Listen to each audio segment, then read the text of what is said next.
Gas सिलेंडरची कटकट कायमची संपणार. अहिल्यानगर राहुरीत आता डायरेक्ट पाईपलाईनद्वारे गॅस मिळणार. गॅस सिलेंडर संपला, बुकिंग करा आणि वाट पहा, ही कटकट आता इतिहास जमा होणार आहे. कारण अहिल्यानगर शहरासह जिल्ह्यातील 3 लाखांहून अधिक कुटुंबांना आता PNG म्हणजेच पाईपलाईनद्वारे 24 तास नैसर्गिक गॅस पुरवठा करण्याची योजना सुरू झाली आहे. पहिल्या टप्प्यात अहिल्यानगर आणि राहुरी या 2 शहरांची निवड करण्यात आली असून नगर तालुक्यातील नवनागपूर परिसरात प्रत्यक्ष पाईपलाईन टाकण्याचे काम सुरू झाले आहे. हा गॅस गुजरातमधील दहेज येथून मुख्य पाईपलाईनद्वारे जिल्ह्यात पोहोचणार आहे. पुढील 3 वर्षात जिल्ह्यातील प्रमुख शहरांना या सुविधेशी जोडण्याचे उद्दिष्ट ठेवण्यात आले आहे. तर अहिल्यानगर शहरातील सुमारे 1 लाख कुटुंबांना पुढील वर्षभरात पाईपलाईन गॅस उपलब्ध होण्याची अपेक्षा आहे.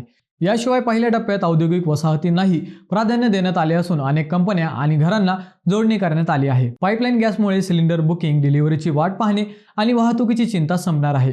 ग्राहकांचा वेळ आणि खर्च वाचणार असून थेट पाईपलाईनद्वारे पुरवठा होत असल्याने ही व्यवस्था अधिक सुरक्षित आणि सोयीची ठरणार आहे.